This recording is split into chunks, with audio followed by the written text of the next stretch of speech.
Hello everybody, my name is Aceface. I'm in the system of Shin. I was here previously doing Triglavian hunting in this paladin right here, and now I decided to actually do some T5 Firestorms in the Ikitursa.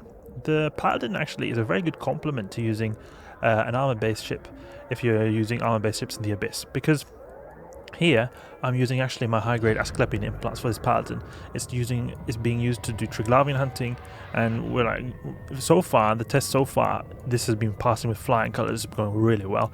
And I've been using my high-grade Asklepian Implants right here, giving insane armor repairing capabilities and also abilities to our turrets as well. And I was thinking that okay, it's a nice combination, because with these implants I don't have to switch clones, and I can still do high tier Abyss in an Ikitursa. I could also potentially do high tier Abyss in a Zealot, but a T5 electric Zealot, a T6 electric Zealot I'm not so keen upon, because the filament price is very high. It still is very profitable, like you get a ton of ISK from there, but I'm not too keen on that. Okay, we've got Sanja here. I need to be a little bit careful. The Ikitursa is really great because it can be used for T5 Firestorms, and you get the all damage control, so you're a little bit more gank proof. And T5 Firestorms are so profitable because the filament is just like 1 million, so you actually earn a lot of ISK by doing T5 Firestorms. And so far, T5 Ikitursa that I've been using, this fit right here, let's just get it up. T5 Ikitursa doesn't seem to be here. This T5 Ikitursa right here, it actually works really well. It's using remote armor repairs, and it's got a Gecko. Remote armor repairing the Gecko, because it's like armor tanking a Gecko, and it actually works really well because the Gecko has a sizable amount of armor. It's not as big as its shield, but it's still a sizable amount, and in the Firestorm it's actually buffed even more. So what I'm trying to get at is that this is a really nice combination, like being able to then just go from the Ikitursa and then switch over to like a Paladin or another armor-based ship to do some other kind of activity. Like I could have may as well used this Paladin to do a mission running as well. I do the similar thing with the Gila, because I have a Gila that I use for the T6 Gammas. And T6 Gammas is quite profitable, very profitable in fact, and it does them pretty well. And there I use high-grade crystal implants. Then I use the same implant, the same clone, for the Golem, and a Golem I use for Triglavian hunting. So I sort of have a similar setup there where I can be shield based, so I can switch over just quickly to a Golem, do a bit of Triglavian hunting, then switch over to the Gila, do a bit of a high tier Abyss. And the same principle is happening here. It's not as good in terms of the Abyss because we're not doing T6, we're doing T5, but I still think it is pretty profitable, and the PvE is a bit easier than the T6 as well. But we also have to remember that the Firestorm has a very low filament cost, so we are in a way sort of benefiting from that. It's still not at all close to T6 Gamma, but T6 Gamma is a different game, and the filament cost of T6 Gamma is also not particularly high. I think it's 6-7 million, something like that. You can see here, Cataclysmic Gamma. Okay, 10 million now. It's increased a bit in price over the months. Firestorm is it's pretty high actually for Firestorms. I wonder who's running the Cataclysmic Firestorms. I didn't know people do that. Maybe it's Gilas, really expensive Gilas perhaps.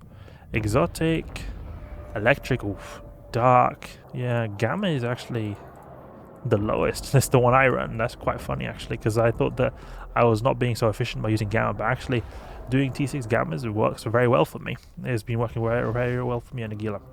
The T5 Firestorm that we're going to be using now, Chaotic Firestorm, is the cheapest T5 filament. You can see here the different tiers right here.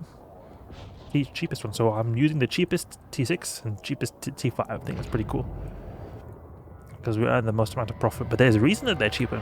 It's not like just they're cheap for no reason. It's because these filaments are hard to run. They buff the HP of the enemy ships, making them take longer, effectively actually reducing your ISK per hour, because your site completion time is going to be a bit longer. But I still think it is worth it, and it's also beneficial to us in that we increase our own HP as well, since we'll have a bigger buffer, being able to withstand wrecking shots by people such as Charybdis Tyrannos a bit more easier. The Ikitursa we've got has actually really good HP. Oh, I didn't save the fit. T5 Fire Gecko. This fit right here, without this all damage control, has 28k HP. In the Firestorm site, we'll have like 30k, something like that. So we are a pretty tough nut to crack. Not only do we have really good armor HP per second, but we also have a lot of raw EHP. So even though if we mess up, then we're still going to take quite a long time to break through our ship right here. Plus, we have the assault damage control as well, which can make us like basically semi-invulnerable for a short amount of time. Dock up right here. Got quite a bit of loot actually from my previous Triglavian run. 150 million. 150 million. And I could have killed a lot more. I just felt like I've been doing enough Triglavian hunting for the time being, but I'm definitely going to get back into it soon. Because I think the Paladin is actually, so far, a bit more fun to use than the Golem. I think it's a lot to do with it, just something new to brawl in, because I never use the Paladin normally to brawl. Now I am. I think it's a lot more fun than the Golem actually, just because how it's something different, but also because it feels very satisfying to just like go through them really quickly, because you don't have to have that missile travel time. That travel time is nothing that you have to worry about, because the torpedoes, they take a bit of time to hit their target. Let's move these modules right here. Okay, good. I just want to refit just to make sure we've got this is the only module I replaced, and then a cloaking device here. And what we had there was Nosferatu, and we were missing a Nosferatu, so we need to get that. Nosferatu. Dark Blood Heavy Energy Nosferatu. Okay, so let's go for this Iki over here. So we just switch over to the Ikitursa. Let's do some T5 Firestorms. Okay, good. Now we'll go into the Abyss. They need more skins for the Ikitursa. I don't like the skins we currently have. I feel like they need more plain skins. They're all really super detailed ones. I think that we should have more cool looking ones like this. This material, I like it because it's a bit more simple, just like triangles or like different shapes in it. But I would have preferred it not to be green. I'm not too big a fan of the green right here. This one also is pretty cool, but it is crazy expensive. This one also is really cool, but I don't like these stars on it. And if it was a different color as well, I would have preferred that. Also very expensive, as you can see right here. We're seeing a trend, the good skins being very expensive. This one is pretty decent, but not at all wow justify 14 million. They've got the Blackfire Steel skin right here, and I think that's actually a pretty cool skin. We're going to use this for the time being, because I don't use it so often. I've been recently just going skinless. But now I feel like actually using the Blackfire Steel, because I think it is a pretty cool skin actually. It gives this silver look, making our ship look a bit more advanced than it usually would be. Okay, we'll start off with Mystic, the usual Mystic, and then just getting close. Bathnik Abyssal Overmind. Take out these Snarecasters. Gecko on the way. I have to snipe these drones. Good. I'll lock up the Gecko too. Great, take him out. What is a Bathnik Abyssal Overmind? Because I think we can face tank him pretty easily. We'll approach by out of cash, actually, that's better. We'll start spooling up on this guy. Have the remote armor pairs go on off right here. We've got 3 remote armor pairs. Very strong remote repair capabilities we've got right here. And they hardly use any capacitor as well, just because of the Gecko's bonuses. Okay, let's grab this, buy it out of cash. Ah, never mind, I'm just gonna have to go for this. Grab this. Go to Abyssal Overmind. Let's go. Can have actually the Gecko attack the Abyssal Overmind, to be honest.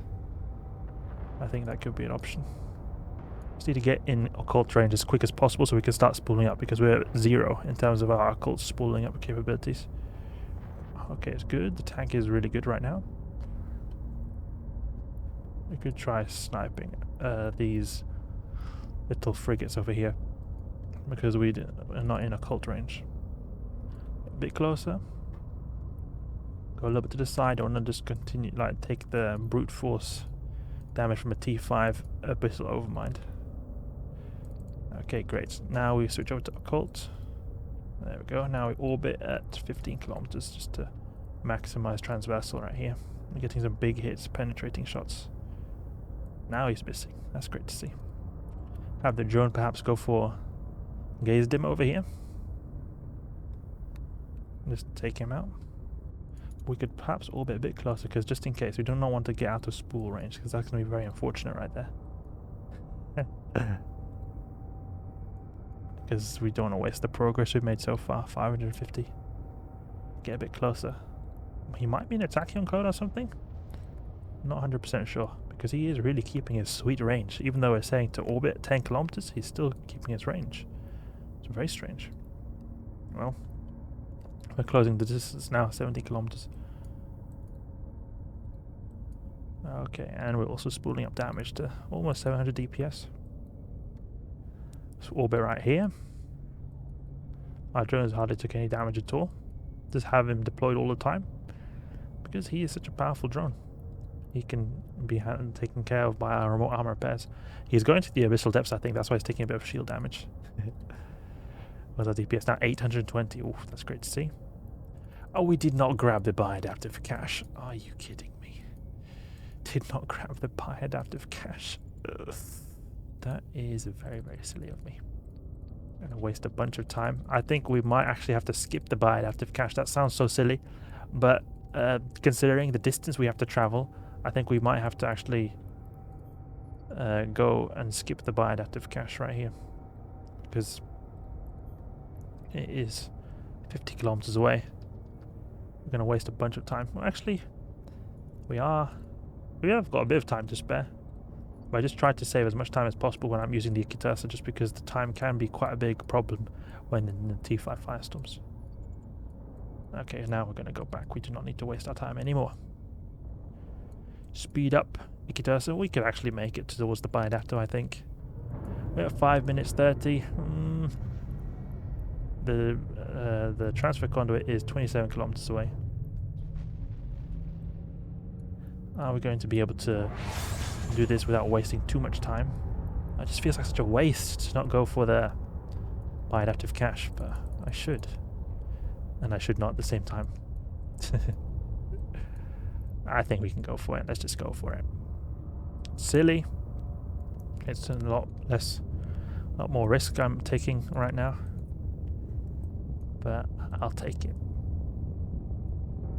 Okay, 19 kilometers away. What is the time right now? 5 minutes 15 seconds. It's still a survivable time. Soon there. Abyssal Overmind actually doesn't take a whole long time in the Ikitursa, because you just spool up to such high DPS. The Firestorm site buffs his arm to such a big degree, but you're still able to do it in a reasonable amount of time. Okay, let's see what we've got over here. Approaching the 6-minute mark. Next room, please. Thank you very much. I wonder what's in this next room. Go towards the bi-adaptive cache, Veles, and a bunch of Damavics. Okay. Where are these caches? Right here. There's one over there.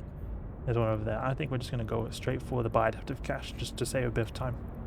I can't shoot because of the ghoster. Deploy the Gecko.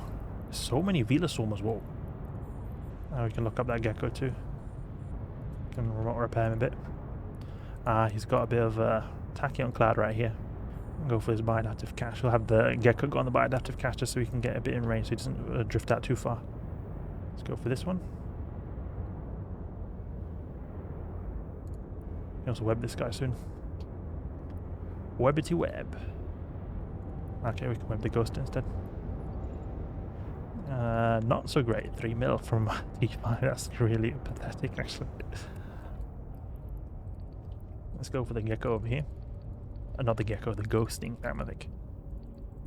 There's so many drones. I'm not used to seeing so many Vela drones.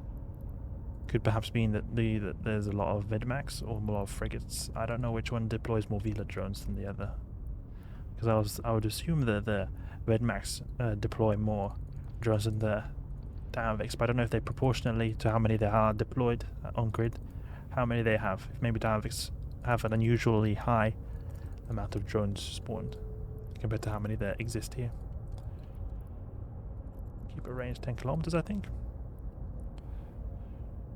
Like that. We'll go for the Vedmax after them. Yeah, we apply so good right here.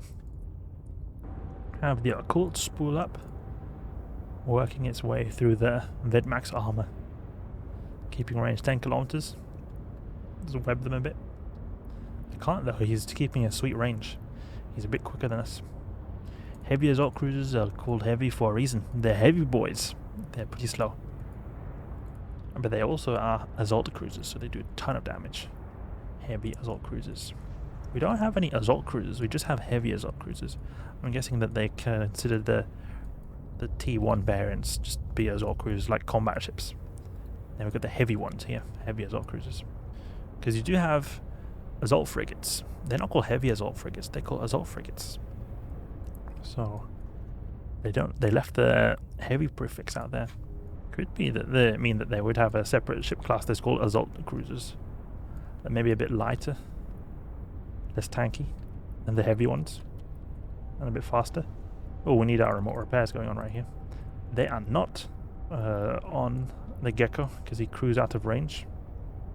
Let's move our Ikitursa towards the transfer conduit. And our occult is not working. Now it is. And now the Gecko is at full HP because our armor repairs do the job so well. Okay, Mystic. Don't know why he's keeping his sweet range. I want them to come close to me so that my armor repairs will be more effective. We can perhaps recall the drone so we can get armor repairs to work their way through the Damavic's armor. Put Occult in. Great. Give him some armor repairs. Nice to see. Time is 9 minutes left, so we've got time to spare. Not like it felt like we did much or accomplished much because of how little loot we got. Gecko is in. G is in. I just call the Gecko G. We've got a bunch of sleeper cruisers. Let's go for the bioadaptive cache. Oh, we could go for the extractioner because I think they will be really close to us. So I think it'll be alright if we got the extractioner. Plus there's a tachyon cloud there as well. It's going to be even more safe in terms of time. There's a heavy newt wave here, so we need to be a little bit careful, just not getting fully neuted out. Triple sentinels as well. We can put our armor repairs on the Gecko, so he can survive if he takes some shots. We can have them go for the Silatyrans because they're going to be close. These sentinels like to keep their range a bit. Webifier maybe? With the occult here. Can we web anything? No, there's nothing that is too close. But this guy is getting damage spooled up on him. So maybe. Important to have the remote armor repairs on him all time, just in case he suddenly takes massive damage. We'll have a bit more time to recall him. Give a little tap on this extraction node. So we can grab this, great. Okay, Gecko decided to just stop attacking that Scylla over there. Disobedient drone. And I stopped shooting for some reason. Sometimes I feel like the Entropic Disintegrator just feels like it wants to sabotage me, just stops shooting. Completely ruins the spool up. But it's just me who, out of habit, presses it and just stops it. Okay, go for Scylla over here. Oh, he did not die? Are you kidding me? Mystic over there. Grab the loot. And put Occult on this guy. What have we got over here? Then we've got the Sentinels. I want to take them out too. Not that we really have to worry about newts because we've got 40 gigajoules to spare. Plus we've got 2 camp batteries. So we'll put one of the most newt-proof Abyss fits I've ever been piloting in the Abyss. But I still prefer to take them out because we've just got generic damage dealers over here. Perhaps I could have gone for the Sentinels because they do, or the Lucid people because they do a lot of damage. But and they could damage our drone. The reason I'm not going for them is just because they like to keep their range, so I'll be using Mystic most of the time. So I'll wait until we're at the bioadaptive cache, and then we'll have more time to be able to use Occult and close range ammunition. So we'll move towards this bioadaptive cache. Take out this Sentinel. We've actually not got a whole lot of time left, 5 minutes left. We've already used 4 minutes of this room. And the Sentinels tend to be the more tankier ones. Plus we've got the Firestorm buff as well to them. He's going down now. You see that damage is increased so much when their armor is down. Let's just land a little tap right here on that guy. Yeah, good. Okay, I'll just go for the Ephialtes since he's in the occult range. Grab this. Oh, he's actually able to rep through the Gecko? That's really annoying. Okay, Ephialtes is down. Time to take out the rest of these Lucid guys. It's just unfortunate that they like to be so far away. So we're sort of having to resort to the low DPS ammunition. And it's hard for us to get really close because we've got an Afterburner. That is something I've been considering to use with the Ikitursa, use an MWD. Because then we'll be able to get up close and personal and use Occult straight away. Because that time it takes for us to use Occult... Oh, 4 million, are you kidding me? So bad. The time it takes for us to use Occult is actually a lot of DPS wasted. Because a lot of the time, we can almost always we can use Mystic because of its really great range. But Occult, not so much. So that's why it's very favourable for us to be able to get in close. Now we can go closer now since we've not got anything else to have to go to. Web him, put Occult on him. Keep our range 10 kilometers. And go for this guy. How much time is left? 3 minutes. Okay, we'll make it. You will make it. Especially since we're in Occult range now as well. It's going to be so much quicker.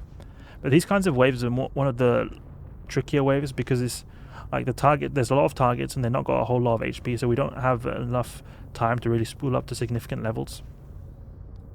So these are quite tedious waves to get through with the Ikitursa, using the lower end of the damage spectrum most of the time. Keep a range 10 kilometers. And then we keep range 500.